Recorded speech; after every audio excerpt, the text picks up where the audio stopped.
You can read whatever you want and you can like whatever you like. No judgment here whatsoever. My channel, my space is your safe space. Hello everybody, welcome to my channel. My name is Penny. Thank you so much for clicking on today's video. There's a reason why I named my channel Wanderer Reads, and it's not just because I like to bring my book with me everywhere, but also my reading mood is like a chaotic playlist. So in this January to April reading wrap-ups, we've got from high octane sci-fi to a cozy jam shop to a very grumpy assassin. We've got mysteries, we've got horror, we've got almost everything. So without further ado, this is the breakdown of my journey through these stories from the absolute must-reads to the ones that didn't quite click. First book that I read in January 2026 is 4% แห่งปาฏิหาริย์ของการได้พบเธอ or The 4% Miracle of Meeting You by Mii Hirose. This is a Japanese contemporary novel that weaves the delicate tale of fate, timing, and also the quiet magic of human connection. It follows Akari's journey through her lost memory before her wedding with the love of her life. And it's a memory of someone so special that she could not be sure why she forgot it in the first place. It's like the memory was wiped out by someone or something. The 4% here represents the slim, almost impossible chance of two random people crossing paths in the world of billions. It's a contemplative journey through the beautiful streets of Kyoto, exploring how chance encounter can heal old wounds and also spark some quiet new hope. I started off this year so strong with a 5 stars read. Yes, this one is a 5 stars for me. And my biggest takeaway of this is the cozy and magical atmosphere, and also the small gesture of love and care that warmed my heart so much while I was slowly walking through this beautiful book. It's lonely, yet it's a hopeful kind of lonely. The author has this incredible gift for descriptive writing. I can feel the crisp of the air. I can see the light on the temples, and I can hear the shuffle footsteps of people along the alleys. If you're like me, if you've been aching to go back to Japan, especially Kyoto, this book is the next best thing to the plane ticket. It captured the soul of the city so perfectly that I genuinely felt the pang of homesickness for the place that I haven't visited for a while. This one is a Thai translation version, and unfortunately there is no English translation yet. However, if you could find the copy in the language that you can read, and if the slow burn, romantic, magical story is right up your alley, this one has no spice whatsoever, only the intimate, deep connection of human that shows through everyday actions. If that's right up your alley, I highly, highly recommend it. Oh, I forgot to mention that this video is going by chronological order. So the next book, or the second book that I read in 2026 is Better Than the Movies by Lynn Painter. Liz Buxbaum is a hopeless romantic teen who is determined to land her childhood crush. And to do so, she teams up with her annoying boy next door, Wes Bennett, to stage a perfect meet cute, just to realize that life doesn't always follow the script. Unfortunately, I gave this book a 2 out of 5 stars, and I found this one pretty underwhelming. Even though I don't mind good tropes in books, but the fake dating, the enemies to lovers in this book didn't really hit me. I don't know, it feels like the story doesn't have enough spark to win me over. And most importantly, the overuse of the compound adjectives in this book really got on my nerves. So honestly, it was not a very pleasant experience for me. Book number 3 that I have read in 2026 is Project Hail Mary by Andy Weir. Ryland Grace wakes up in a spaceship without any memory of how he got there or even his own name. He soon discovers that he's humanity's last hope for survival, and he must use science, logic, and immense willpower to save the sun from this life-extending parasite. While in the midst of breaking down, an unexpected encounter might change everything.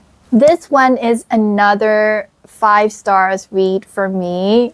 Absolutely, I absolutely love this book. This one is the real example. It's a masterpiece where science actually saves the day. This is my first sci-fi read, and I have to say that I chose the right one, okay? I really appreciate the high stakes and also the sheer ingenuity of problem solving.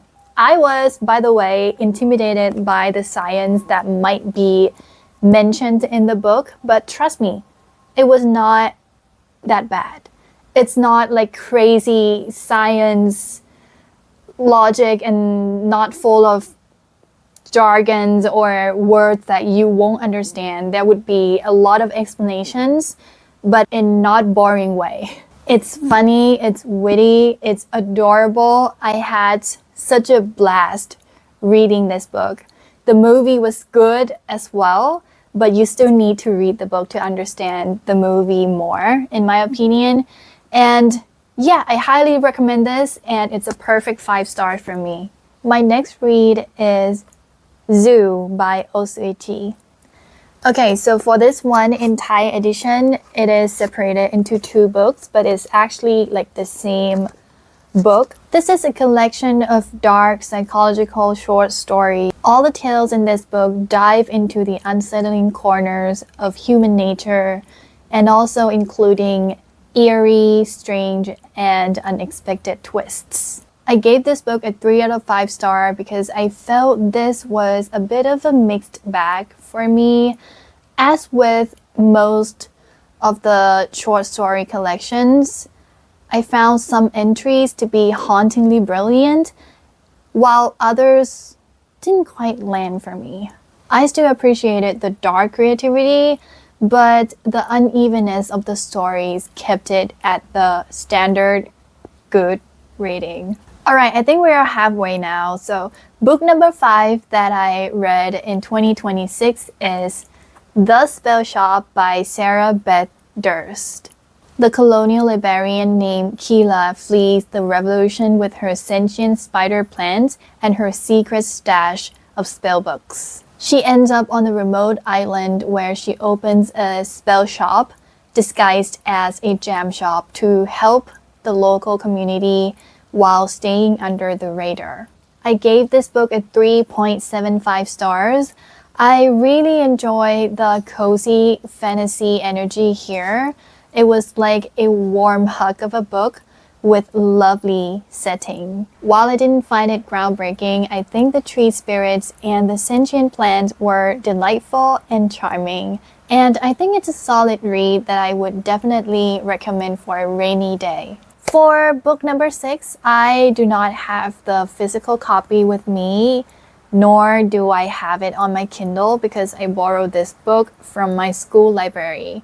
And the book in question is Hotel Flamingo Carnival Caper by Alex Milway. This is the 3rd book of Hotel Flamingo series, where we follow Anna and her dedicated animal staff running the Hotel Flamingo. In this book, they are preparing for the Great Island Carnival, where it's such a race against time to get the hotel ready for the flood of festive guests.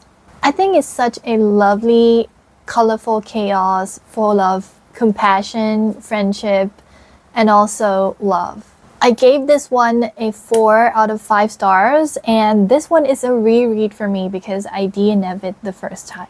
I came back for it and found this book incredibly charming, and this book is my favorite one out of all the books in the series. There is something so satisfying in the teamwork and the whimsical world building in this series. I absolutely adore all the characters, especially T-Bear and Lemmy. I love both of them. Both of them are like the OG staff of Hotel Flamingo. And I think the balance between simple plots and beautiful illustrations really stand out to me when I was looking for something lighthearted and sweet. I also love the little game in the book where there will be mysterious character and you need to look for them throughout the stories, and it's like a mini scavenger hunt in a novel. What a lovely and fun idea. It's time for number 7, which is A Tree Grows in Brooklyn by Betty Smith. A classic coming-of-age story following Francie Nolan, a young girl living in the slum of Williamsburg, Brooklyn in the early 20th century. It chronicles her family's struggle with poverty and her father's alcoholism, all seen through the lens of her growing resilience and intellect. The novel explores themes of poverty, education, and also the resilience of human spirit. I gave this book 4 stars and I was deeply moved by this. The realism of Francie's life is stark, but the beautiful writing is making this book bearable. You know, it's not too heavy to bear. I really respected how the book handled the loss of innocence theme, and I found the hardships in the book universal. You will understand Francie, how hard it is and such, even though you are like 1,000 miles away. I also have the full review of this book up on my channel, so if you are interested in that, feel free to go and check that out. So for book number 8 that I read is ร้านหนังสือที่มีแต่นิยายรัก by ประชาคมลุนาชัย. Obviously, this one is a Thai book by a Thai author. The story centers on a bookstore where the owner claims that he only sells love novels. It weaves together the lives of the depressing owner and also the customers, also exploring the stories of love and hope can heal and connect people in real life. This is a 3 stars for me. I think it's a pleasant and quiet read.